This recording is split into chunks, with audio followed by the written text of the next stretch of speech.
अस्सलाम वालेकुम बच्चों, आज हम एक्सरसाइज नंबर 7.2 के बहुत ही अहम क्वेश्चंस करने जा रहे हैं। क्वेश्चन है 6 and 7।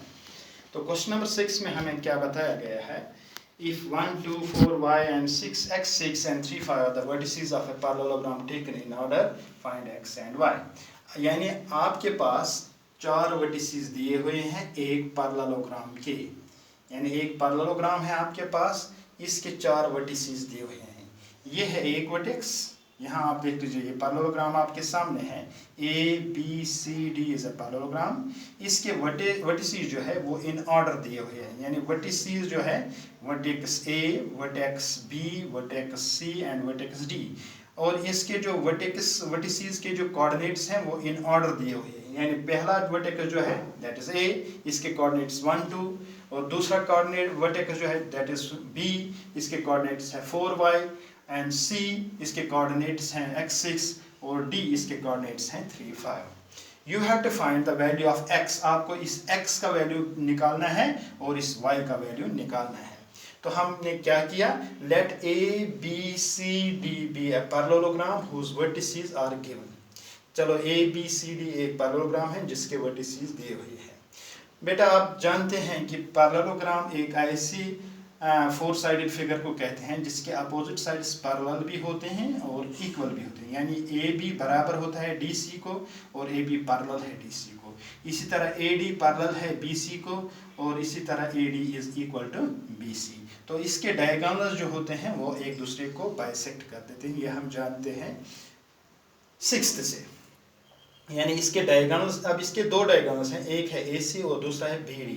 इसके डायगोनल्स जो हैं वो आपस में बाइसेक्ट करते हैं। Let this point be P, यानी जहाँ पे ये एक दूसरे को काटते हैं उस पॉइंट को हम P से डिनोट करते हैं। तो इसका मतलब ये हुआ कि हम पहले ही जानते हैं कि इसके डायगोनल जो है वो बाइसेक्ट करते हैं, इसलिए P जो है ये एक मिड पॉइंट होगा, ये इस AC का भी मिड पॉइंट होगा और ये इस BD का भी मिड पॉइंट होगा। तो आप जानते हैं we know that the diagonals of a parallelogram bisect each other। हम जानते हैं कि डायगोनल्स जो होते हैं पैरेललोग्राम को बाइसेक्ट करते हैं। thus P, इस तरह जो P है is the mid point of AC and BD। इस तरह ये पॉइंट P जो है this is common point, this is the mid point of AC as well as the mid point of BD। ठीक, अब देख लीजिए कोऑर्डिनेट्स इस पॉइंट, इस P के जो कोऑर्डिनेट्स होंगे, इसके जो कोऑर्डिनेट्स आएंगे, the coordinates of P when it is the bisector of AC, when it is the midpoint of AC, वो क्या होंगे? That is sum of x coordinates divided by 2, sum of y coordinates divided by 2। यानी इसका x coordinate आएगा, x coordinates का sum divided by 2, y coordinates का sum divided by 2। अब देख लीजिए ये है पॉइंट P। अब इसका x कोऑर्डिनेट जब हम AC का लेते हैं ये मिड पॉइंट, तो इसका x कोऑर्डिनेट क्या आएगा?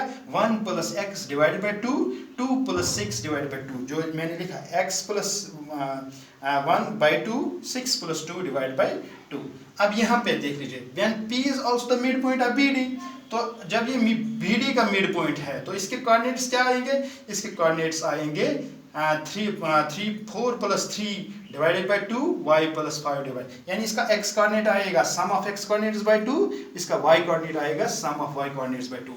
क्योंकि P यही पॉइंट है, यानी it is the mid point of AC as well as the mid point of BD। so when it is the midpoint of AC, when it's the midpoint of AC, its coordinates are this and this, and when it is the midpoint of BD, its the coordinates are this and this।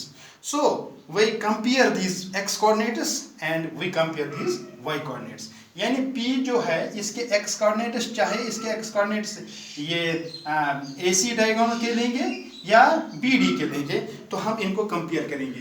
This is x + 1 divided by 2, इसको हम यहाँ इस x coordinate के साथ क्या करेंगे? Compare करेंगे। यानी coordinates of P when it is the midpoint of AC is equal to the coordinates of P when it is the midpoint of BD। यानी x P के कोऑर्डिनेट जब ये AC का मिड पॉइंट है वो उतने ही होंगे, वो उसी तरह होंगे जिस तरह coordinates of P when it is the midpoint of B। यानी ये कोऑर्डिनेट्स हमेशा बराबर, इसके जो कोऑर्डिनेट्स हैं चाहे ये इसका मिड पॉइंट हो या इसका मिड पॉइंट हो, इसके कोऑर्डिनेट्स एक ही होंगे। यानी coordinates means its location is same whether it is the midpoint of this AC or whether it is the midpoint of BD. What do you mean by coordinates? Coordinates means the location. So इसकी location यहाँ ही होगी, तो इसकी location चाहे ये इसका mid point हो या इसका मिड पॉइंट हो, यही होगा. तो हम कंपेयर करेंगे x कोऑर्डिनेट्स के साथ, x कोऑर्डिनेट्स को x कोऑर्डिनेट्स के साथ और y कोऑर्डिनेट्स को y कोऑर्डिनेट के साथ. Comparing x coordinates and y coordinates. तो x कोऑर्डिनेट क्या है यहाँ, x + 1 / 2 इज इक्वल, यहाँ क्या है 4 + 3 / 2. हमने इसको कंपेयर किया तो ये आएगा x + 1/2 is equal 4 + 3 that is 7/2. 2 and 2 will get cancelled, so x + 1 is equal to 7. x is equal to 7 - 1, ये 1 यहाँ आ जाएगा, so x is equal to 6. तो x कोऑर्डिनेट क्या बना हमें यहाँ, दैट इज 6. अब y कोऑर्डिनेट्स को कंपेयर करते हैं. y कोऑर्डिनेट क्या है यहाँ, तो y कोऑर्डिनेट है यहाँ 6 + 2 / 2, यह है y + 5 / 2. तो ये क्या आएगा 8/2 is equal to y + 2 and 2 will get cancelled, so it is equal to y + 5. y is equal to 8 - 5, y is equal to 3. तो अब y के कोऑर्डिनेट्स आएंगे 3, तो यहाँ y का कोऑर्डिनेट बन गया 3. तो x का वैल्यू आ गया 6 और y का वैल्यू आ गया 3. तो आपको बताना था, आपको x का वैल्यू भी बताना था और y का वैल्यू भी बताना था. तो इस तरह आप निकाल सकते हैं x का वैल्यू भी और y का value. So this is the end of this question.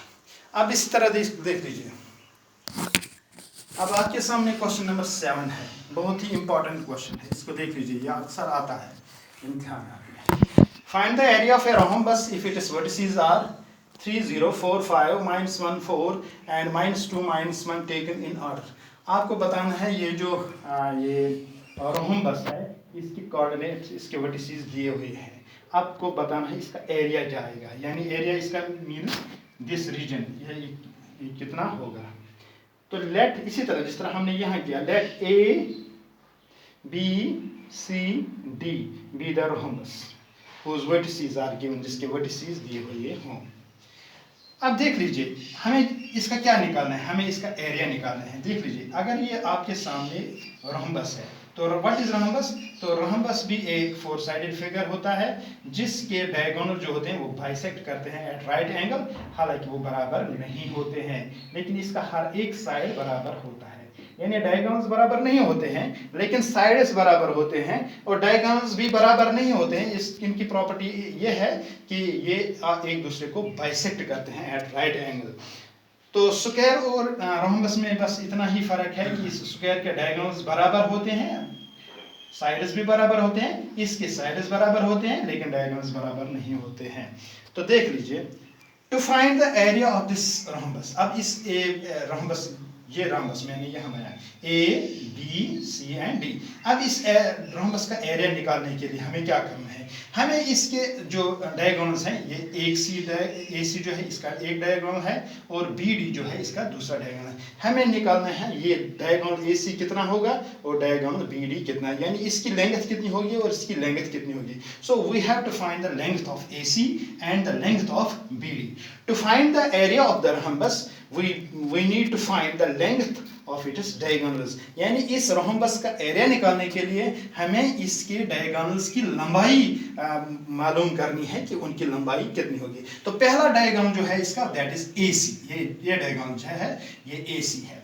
तो अब देख लीजिए, जब आप लिखते हैं डायगोनल AC मीन्स आपने फाइंड करनी है, आपने निकालना है इस डायगोनल AC की लंबाई क्या है. तो इसकी लंबाई कैसे निकलती है, बाय डिस्टेंस फार्मूला. तो डिस्टेंस फार्मूला में जब हम देखते हैं AC मींस A जो है इसके कोऑर्डिनेट्स आएंगे x1 y1 और C जो है इसके कोऑर्डिनेट्स आएंगे x2 y2. A जो है दिस इज x1 y1 और C जो है दिस इज x2 y2, जिस तरह आप डिस्टेंस फार्मूला में करते हैं. तो AC कैसे आएगा, square root of x2 - x1 whole square plus y2 - y1 whole square. तो AC आएगा x2, तो x2 ये है x1 y1 ये है x2, so this is -1 - 3, this is -1 - 3 का whole square plus 4 - 0 whole square. तो ये आएगा AC is equal to -4 whole square -1 - 3 that is -4 plus 4 square, that's called minus that is plus, go plus 16 plus 16, that's AC is equal to under root of 32. So AC आएगा 4√2. तो ये कैसे 4 4s are 16, 16 2s are 32. तो ये आ गया AC जो है ये आ गया 4√2. क्या आ गया 4√2 यूनिट्स, यानी इसके 4√2 यूनिट्स होंगे, यानी चाहे वो सेंटीमीटर होगा या इंचेस में होगा, किस तरह में होगा, that is we write this as unit. अब देख लीजिए, अब हम इस डायगोनल BD को निकालते हैं. डायगोनल BD, अब चूंकि B से D तक हमने जाना है, सो B के कोऑर्डिनेट्स अब आएंगे x1 y1 और D के आएंगे x2 y2. अब ये x2 है, ये y2 है, ये x1 है, y1. तो by distance formula BD is equal x2 minus x1 whole square plus y2 minus y1 whole square. So BD आएगा x2 that is -2 -4 plus -1 -5 whole square. तो BD क्या आएगा -6 whole square -6 whole square. BD आएगा 36 plus तो minus minus plus that is equal to 36 6 6 36. So BD आएगा 72. So this is 6√2. तो ये जो BD है ये आ गया 6√2. अब आपको पता चल गया कि इसके डायगोनल जो है उनकी लंबाई कितनी है. एक डायगोनल AC है, इसकी लंबाई है 4√2 यूनिट्स और BD जो है इसकी लंबाई है 6√2 यूनिट्स. अब हम जानते हैं now the area of rhombus. Area of rhombus is equal to 1/2 product of diagonals. यानी एरिया ऑफ rhombus जो है इसका एरिया अब निकलेगा 1/2 प्रोडक्ट ऑफ डायगोनल्स. एक डायगोनल है AC, दूसरा डायगोनल है BD. सो 1/2 AC कितना है 4√2 into 6√2 that is called 24. 4 6 are 24.